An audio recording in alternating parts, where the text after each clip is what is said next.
So, ready for worship now. So you got your books, right? Have you ever read D.A. Carson before? Nope. D.A. Carson is he's one of my favorite guys to read. He's a 10-pound brain, if you can't tell. But, I wanted you to read this book first because of he really develops a good theology of worship, of what it means what biblical worship really is, and it's a harder read because he's speaking on a little bit more of an academic level. So as we go through it, I'm not just saying read to finish. Don't think that. I want you to read to change and to understand. So glean as much as you can from it, and then I'm going to kind of go back through it with you and let you see some things that I really want you to pick out.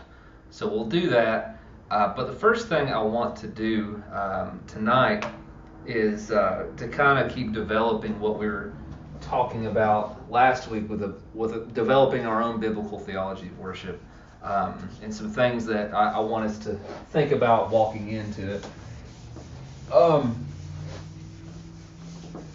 I just enjoyed opening because on Kindle it tells you how much reading time you have left, and it's like, oh, I had like an hour and 45 minutes left in this chapter, and I'm like,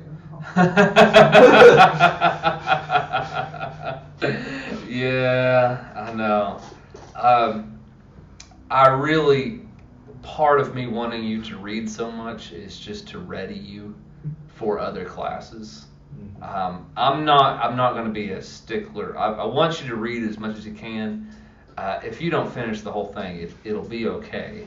I'll go over the things you need to know, but let it be a challenge to yourself. Get as much as you can out of it, because there are going to be classes here, and also if you go on to seminary, that you're going to be reading a lot.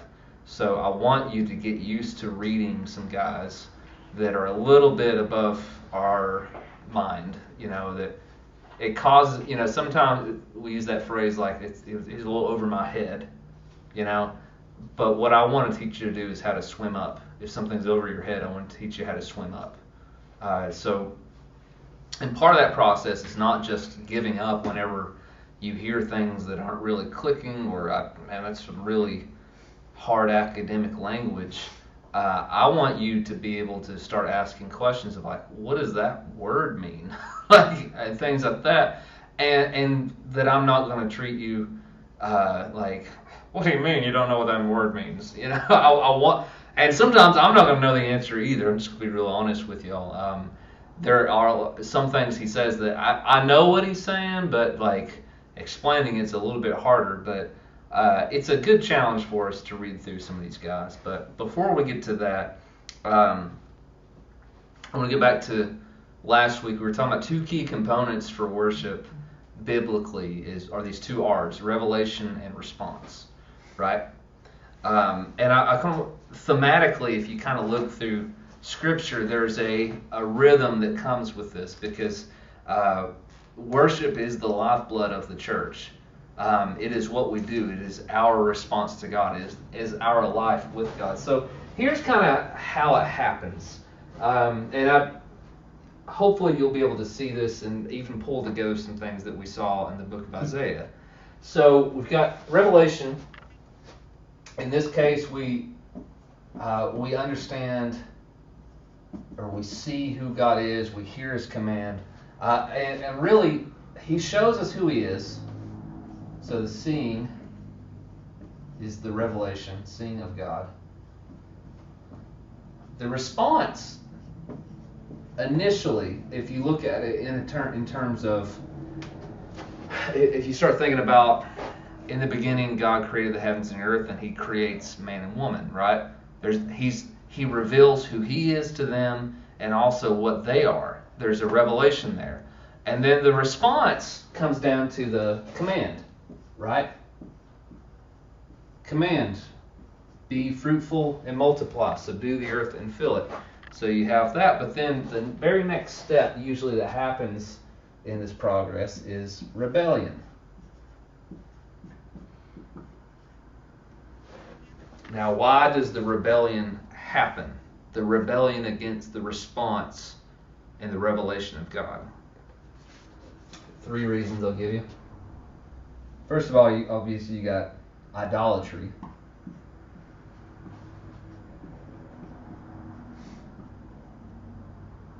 Appetite.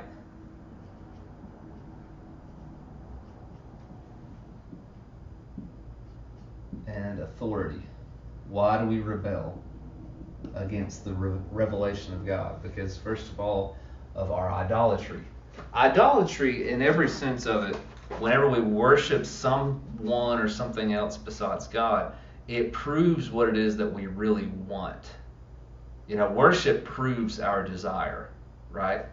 So, for instance, why would they worship Baal in the Old Testament? Because it's not God. There's a specific reason why they would. There's two false gods in the Old Testament that I'll draw your attention to. One's Baal, which in most regions he was looked at as like the god of rain. Now, why would they worship the god of rain? Why would they want to please him? It's essentially the god of money and provision.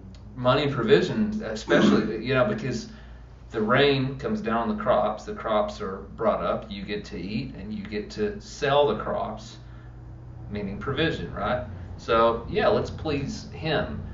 He's gonna do something great for us. He's going to give us prosperity, so let's worship him. Do you really love Baal? Did they really love Baal?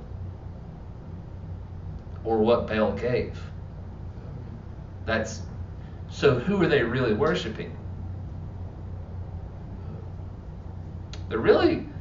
They're giving worth. They're trying to please self. All idolatry leads back to self, really, if you think about it.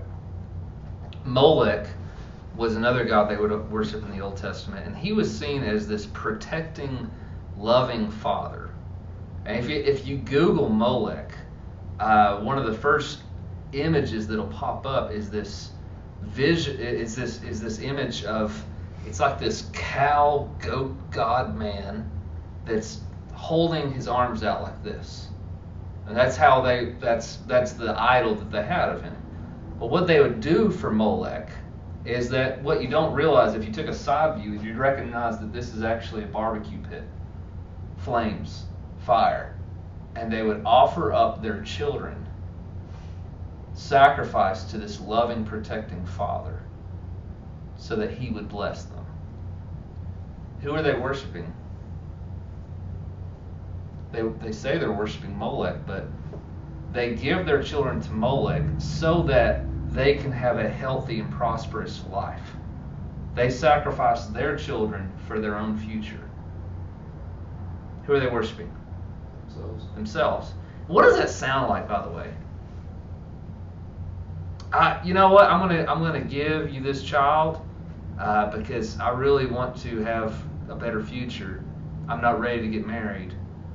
I want to be able to go to college. Abortion is no different than the sacrifice to Molech, because they're sacrificing to the god of self for their own future.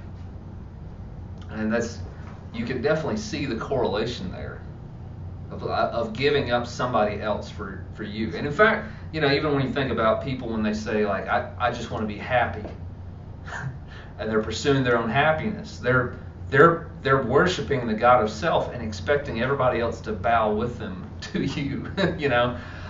So idolatry, all of it comes back to self. But the problem is that there's a great honor and reverence and awe of self, but no awe of God. That's the problem with idolatry, is that there is no awe. And the same with appetite. The reason we rebel is because of idolatry, but also because of appetite. Because of I don't want this manna. I want some biscuits and gravy. I don't want this quail falling from the ground. I want some steak. This appetite, this thing that you think is going to satisfy you.